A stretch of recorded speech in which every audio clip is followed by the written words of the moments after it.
Let's pray. Heavenly Father, work in us. In Jesus' name, amen.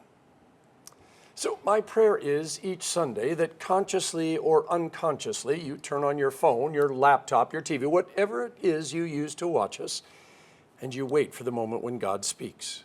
All of you come from a different place. When you turn off the worship service, you go to different places. You all have your own life. There are things that you share and things that you don't share with the rest of our Savior's people. But you come here with one hope. At least that's why I come. Because we believe at some point God will speak. It may or may not be through me or DCE Kayla. God always speaks through His Word. But He can also choose to speak through the music, through a fussy baby, through a silent moment, through a scripture that you've heard a million times, but this time something really just woke you up. There's so many ways that God can speak. He is not bound by time or place or means. He has promised whenever we call on Him that He will answer us, which is why we begin each service in the name of the Father and of the Son and of the Holy Spirit. It's like ringing the doorbell and telling God we're here with our hearts and our eyes and our hands wide open, just waiting, eagerly anticipating something that will deliver us and give us hope. When I was a kid, my tummy hurt, usually because I had eaten too much of something, and it was rarely broccoli or things like that. It was mostly ice cream or candy. With the best of intentions, my mom would turn and tell me to stick my finger down my throat. Get rid of it. I always struggled with this. I was uncomfortable. I mean, even with the pain, I wasn't sure sticking my finger down the throat was going to make me feel better. And so I always fought it. So Jesus tells His disciples, nothing that goes into a person from outside can defile him, but the things that come out of a person are what defile him. And then He lists all the evil things that can come out of the heart. Now, the good news is the McDouble that I had for lunch yesterday did not defile me. The bad news is the things I said, the thoughts I had but didn't say, the plans I have that are not of God did defile me. Oh, and if what Jesus said is true, and I have no doubt that they are, because I'm a big person and therefore my heart is probably a little larger than most people, well, it does not bode well for me. Unless, going back to the opening paragraph, Jesus speaks a word of deliverance and hope into my life. Well, not really a theological term. Jesus is really talking about digestion. While what goes into us doesn't make us unclean, it can if it's not eliminated and instead gets digested and begins to flow through us. Remember when your mom told you to be careful about who your friends were? I mean, Solomon was a little clearer when he said, if you hang out with a fool, it makes you a fool. Sometimes the best way to eliminate something is before you eat it, not afterward. On the old Andy Griffith show, a hobo, and if you don't know what that is, you can look it up, has offered for Opie to come with him and experience the world as a hobo. Andy's response is, when the hobo tells Sheriff that he should let the boy decide for himself, Andy says, you can't let a young'un decide for himself. He'll grab at the first flashy thing with shiny ribbons on it. And then when he finds out there's a hook in it, it's too late. The wrong ideas come packaged with so much glitter, it's hard to convince him that other things might be better in the long run. And all a parent can do is say, wait, trust me, and do their best to keep temptation away. Yeah, hard to believe that was 40 or 50 years ago that Andy said that. Now, Lutherans are law and gospel people. Key word there being and. It's highlighted, bolded, and underlined. We can't just run around saying that you look marvelous, that you're beautiful, that you are perfect in every way. Because if we do, Jesus says that we are not a friend of His or of you. And by the way, if you get lost for all eternity, we share in the blame. But neither can we run around just yelling and screaming how horrible and terrible you are. That is also a no-no. To balance law and gospel requires a very delicate touch, so much so that Martin Luther said, whoever knows well this art of distinguishing between law and gospel, him place at the head and call him a doctor of Holy Scriptures. Now, since there are very few true doctors of Holy Scriptures in this world, regardless of people who try to claim that title, it requires us to take a slightly different tack, one that teaches us to rely on a community of faith. None of us is as smart as all of us, and none of us is as dumb as all of us. There's a reason Jesus calls us sheep. So many of the TV shows and movies we love are all about community, about deep relationships and individuals who have your back no matter what. Whether it's the bar calling out Norm when he walks in, or Ted Lasso winning the hearts of the team, or Harry Potter's friends battling evil together, we were created for community. So why is it so hard for us to find and develop? Now add to that our culture that works hard to separate us, tear us apart, and isolate us because it's easier to control someone who believes that nobody cares about them. Our culture also points out the flaws of those around us. It creates an impossible friendship threshold, all done in the name of rugged individualism or freedom, which sounds so patriotic. We can be anything we want. We don't need anybody else's help. Now, we might have to step on 1,000 or 2,000 people to get what we deserve. So much for community.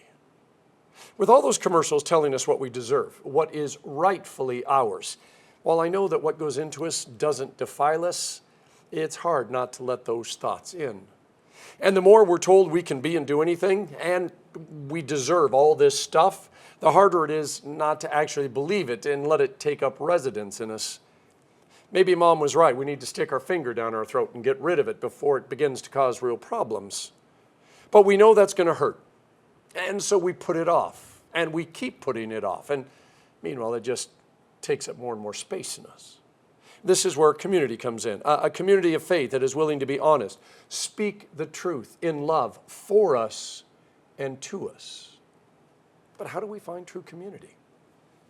Well, we're pretty much stuck with our family. I mean, we didn't have a choice in that, so we're just going to have to work through that one. But friends are something that we do have a little bit more control over. There are neighbors, the people at work, the folks at the gym or the coffee shop or the park. So how do we decide which of them would be a good community for us? Well, it turns out the Bible has a lot to say about friendship. Proverbs 17, a true friend shows love no matter what. Proverbs 27, a true friend gives heartfelt advice, bringing joy to the heart. Proverbs 27 again, a true friend corrects when necessary, but always in love. Proverbs 16, a true friend avoids gossip. Proverbs 17, a true friend forgives and does not hold grudges. Proverbs 18, a true friend is loyal. Now, all of those are just in the book of Proverbs, and there's actually more. In Ecclesiastes 4, Solomon goes even deeper about how two are always better than one. And then there's Jesus, who sets the bar really high when he says, no one has greater love than this, than that they would lay down their life for their friends. See, it turns out we can actually know what true friendship is. Now, if you are outside the church and don't care about the church and don't want to care about the church, then I can understand the whole rugged individualism approach to life. But the church is and always has been about community. Starting right there in the Garden of Eden, where God created woman because it was not good for man to be alone. So why aren't we better at it? Well, to be honest, often it's because we're afraid. To let somebody into our life is not easy. When we do, we tend to want people who are just like us, who agree with us. When we say, hold my iced tea and watch this, they pull out their phone and say, this is going to be great, even if both of us know it's not going to end well. See, God's idea for community is to intentionally bring someone into our life to keep us from doing stupid stuff. Oh, and to help us deal with the consequences and fix things when we do stupid stuff. It's scary and counterintuitive to our self-made person, and I don't need anyone else's thought process. Because while we desperately long for and want community, we tend to want it on our terms, which tends to eliminate the possibility of community. This takes us back to the proper distinction between law and gospel. Now, I may not be a doctor of Holy Scriptures, but even I know that I can guilt most people into doing something. And by the way, if guilt doesn't work, then I can always resort to shame. It's a terrible way to run a church, getting people to think that they aren't good enough for God, that they've got to bribe God in order to love them. Do you know how long it took Saul of Tarsus to become St. Paul? You know, the guy that wrote all the books in the Bible? He spent 3 years in the desert. And then even more as a junior missionary under Barnabas before it changed from Barnabas and Paul to Paul and Barnabas. And then he got to go out on his own. See, even St. Paul didn't get to skip the process of mentoring and catechism. And when the apostles were not initially thrilled with Paul joining their community because they thought he might be lying and was just going to come in to kill them, God provided an amazing community of Jesus followers to walk beside Paul until the apostles were willing to let him in. See, at this point, I think it's fair to ask what Christian community looks like. I have a dear friend who loves his church, and every time we get together, he can't wait to tell me about their preacher, who, by the way, has written 25 books and has been on every talk show and every magazine possible. Yeah, their worship band has well-known musicians. Their fair trade coffee bar serves the best around. They built a $3 million bridge just to help with the traffic jam of people trying to get in and out of the church.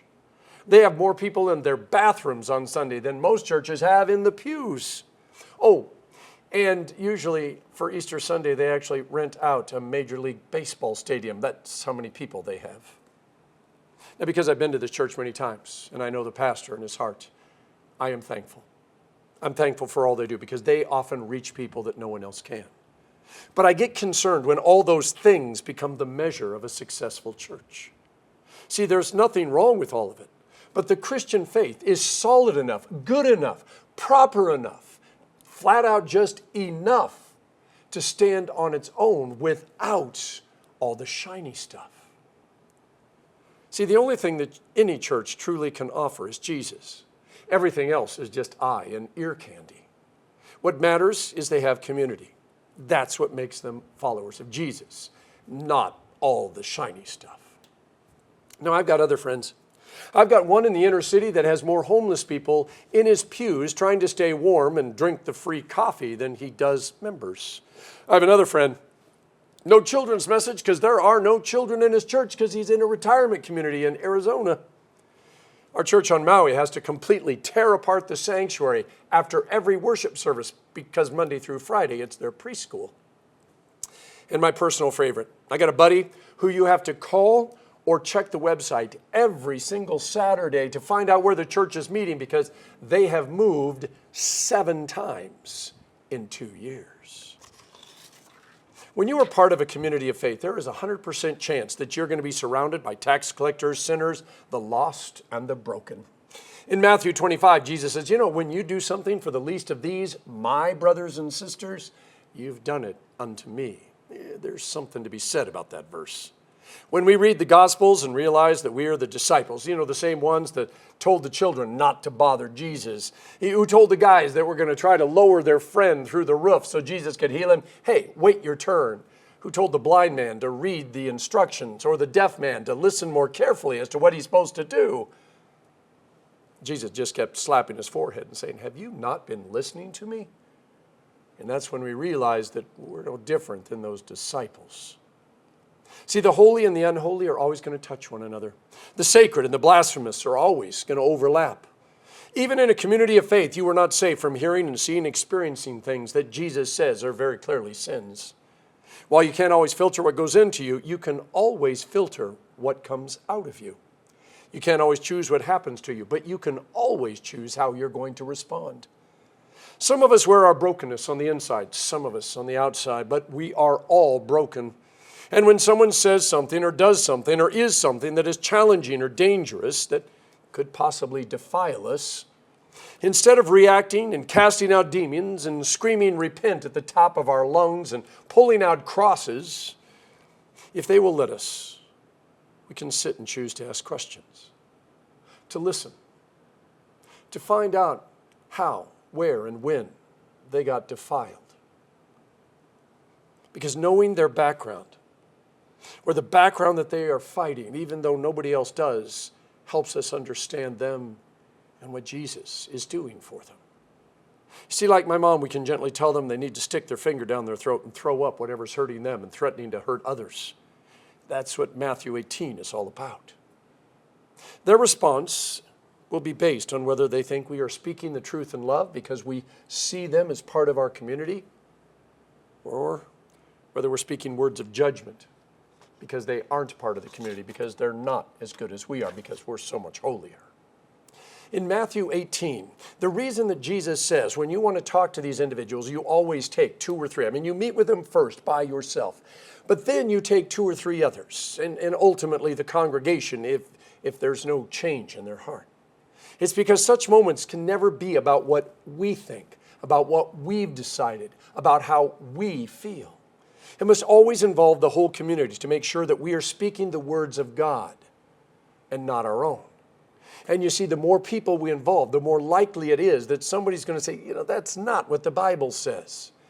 Or they're going to say, yeah, it's right here in Jeremiah or 2 Peter or Corinthians. In his book, The Four Loves, C.S. Lewis notes, in order for a friend to shine their brightest, if we really want our friends to shine their brightest, it takes more than just one person to shine the light of Christ on them. Like a diamond, they are always their shiniest when the light is coming from every direction. There's the definition of a community. Us shining our lights on one another so that every facet of us is shining with the glory of Christ. What it comes down to is this. As long as we know what life and heaven and the cross and the empty tomb are all about, we can have the courage to go wherever we are asked to go, say what we are asked to say, do whatever we are asked to do, even if it takes places where there are things that could defile us. It's not what goes into us that defiles us and hurts us. It's what we choose to digest and allow to be part of us that does. See, once in a while, we're going to have to stick our finger down our throat and get rid of whatever's trying to hurt us. Oh, and we are going to feel better. Hopefully, it will also give us the courage the next time to do it without all the drama and the second thoughts and the fears. You see, and if our community sees us getting rid of the things that hurt us and defile us and endanger us, not because we are holier or better than they are, but because God loved us, even when we weren't holy, even when we were defiled, even when we were chasing things that we knew we shouldn't chase. It might make it a little bit easier for them to do the same. And the bonds of community begin to grow even stronger. In the name of the Father, and of the Son, and of the Holy Spirit. Amen.